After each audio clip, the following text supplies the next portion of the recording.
Hey Shrikapaths. So I've been hitting the grind on a number of new games like Silver and Blood and Persona 5 The Phantom X, but I've really been trying to focus on the closed beta test for Neverness to Everness since it's a limited time test, and also I'm in the creator program. So I thought I'd tell you all what I thought of the game after about 15 hours. I'm Shrike, like, comment, and subscribe for more gacha content.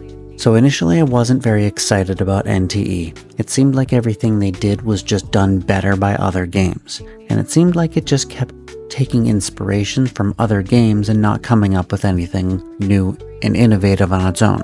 But after playing for, as I said, 15 hours, I can honestly say I might have only been half correct. There is a lot here that surprised me in a good way, but also a lot of areas they can improve. And obviously this is a beta test, so everything here is subject to change. Let's start with the good though. Right as you start the game, you're met with a cinematic that really sets the tone. And that tone is a lot darker than I was expecting from all the promotional material. You've got people that look like their faces are melting, chaos, people screaming and dying, and then you're introduced to the professionals.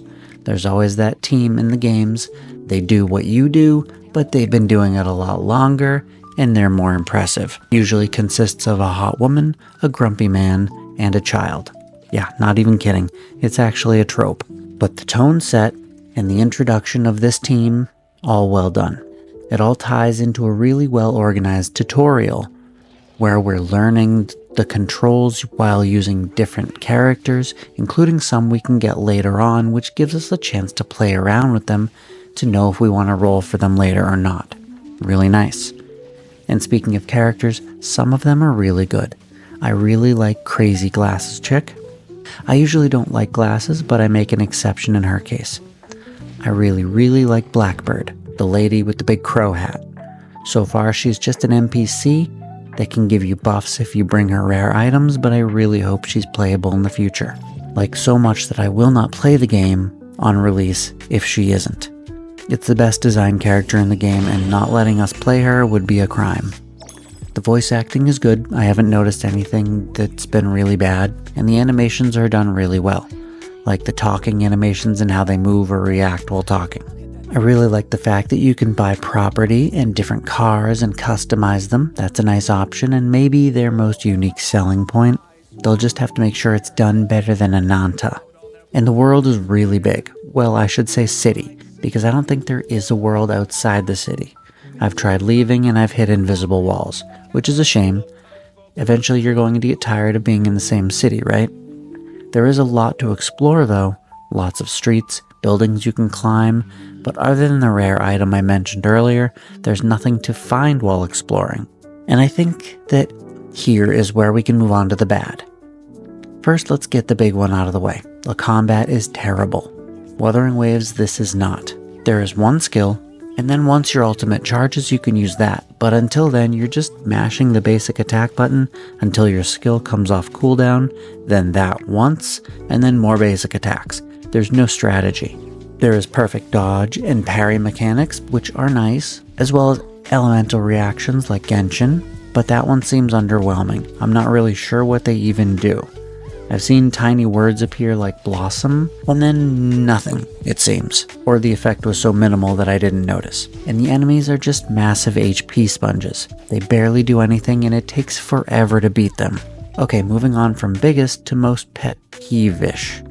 The one that annoys me personally the most. If I showed you this UI and told you, tall, snappily dressed wolf man who fights with punches and kicks, little girl with giant oversized weapon, exaggerated comic-like animations, set in a world where different zones of the city are taken over by a mysterious reality warping effect in which you can find monsters, but only those qualified members of a specialized organization are allowed to enter. You might think, that sounds awfully familiar.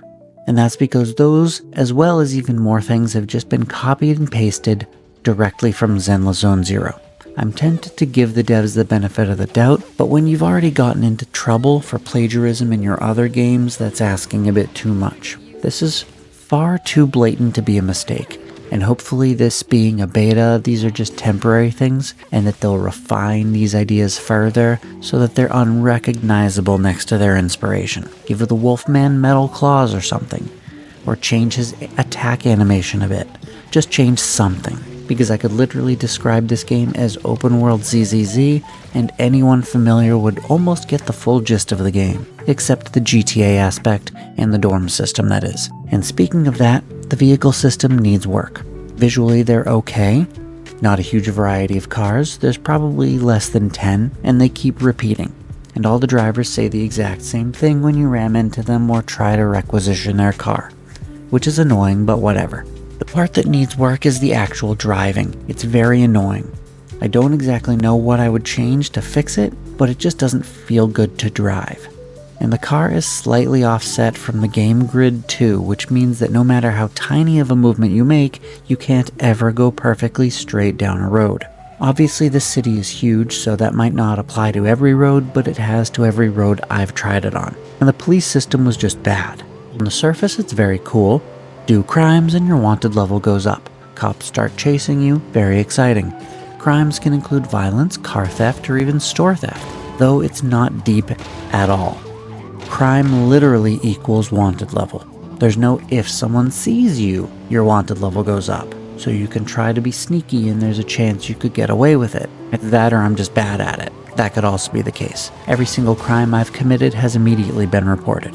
Then once the cops start chasing you, they don't stop. They don't do anything when they catch you, they just kind of stand near you and let you back away and go another direction. I've heard of people getting fines, but I've literally sat inside a circle of cops while I slowly backed away, turned around, and left. So if that didn't get me caught, I don't know what will. My first thought when running from cops is to outspeed them and lose them, but either that's not possible with early game cars or it's just not possible at all. But then I thought, I'll climb a building. They can't fly after all. Come to find out that they can send cop drones after you, which shoot harmless bombs at you incessantly. There was no pop-up or tooltip telling me what to do when being chased, where the safe zone is, or if there even is one. In these games, there's usually a place that if you reach, you essentially escape the cops, but I couldn't find such a place. Closest I could find was the antique shop where we work, which the cops seemingly couldn't enter, and after a few minutes the wanted level finally went down. And that's not a good system, and poorly communicated. My advice is to have periodic spots where you can maybe pay to enter and will hide your car, like a garage or something, where the payment would be cheaper than what you would pay if you got caught. Or an APB system that advertises what you're driving so that you have to change vehicles, and if the cops see you change vehicles, then the APB updates to the new one. So you'd have to get free of them, swap quickly before they catch up to you. Another suggestion is to reserve the cop drones for high wanted levels. Early levels, you should just be able to climb up a building and escape. Otherwise, there's literally no reason to climb buildings. There's no treasure chests up there or anything. Okay, so let's move on to exploration. Walking speed is way too slow, and you have a lot of dashes, probably like 10 if you use them up fast, more if you pace yourself. But the boost they give you is pathetic, to the point where you basically have to continuously spam the dash button while exploring, which is awful. I know you need the stamina system for climbing, but they still need to double the normal walking speed and double the boost and the length of that boost that dashing gives you, especially if we're going to be running from cops. Maybe this is a way to motivate us to use cars more, and if that's the case, I don't like that. Let us use cars if we want, let us run around if we want. Don't make foot exploration purposefully miserable, so we'll use your car system. And speaking of climbing, that system is bad too. You wall run a bit and then stop. And then you wall run a bit and stop. Then you wall run and stop. Then wall run and stop. Then wall run and stop. Then wall run and stop. Then wall run and stop. And if you think that was annoying to listen to, imagine doing it. It's just not fun. Lastly, I'll mention their gacha system. It's the craziest gacha system I've ever seen. I don't even understand the rules, though it seems fair with many guarantees, but it's hard to understand because it's a literal board game. You roll dice and then move spaces, literally playing a board game with each pull. While incredibly unique, all this effort is completely wasted because after the first few 10 pulls, the novelty of playing them will wear off and everyone is just going to skip it. I already started skipping them after day 1. It was neat, but I'd much rather them have spent that effort and money elsewhere on things that actually mattered, like making the vehicle system better, or giving us more variety with the NPC voice lines when you smash into them at 109 miles an hour. So in closing, Neverness to Everness has a lot of potential, but they are in the very early stages of exploring that potential. This game should not release this year. It needs much more time to cook. But if it can remove any and all things that seem copied from other games, fix the driving system and the cop system, then I think they could actually have a really unique niche that nobody else has. The RP crowd.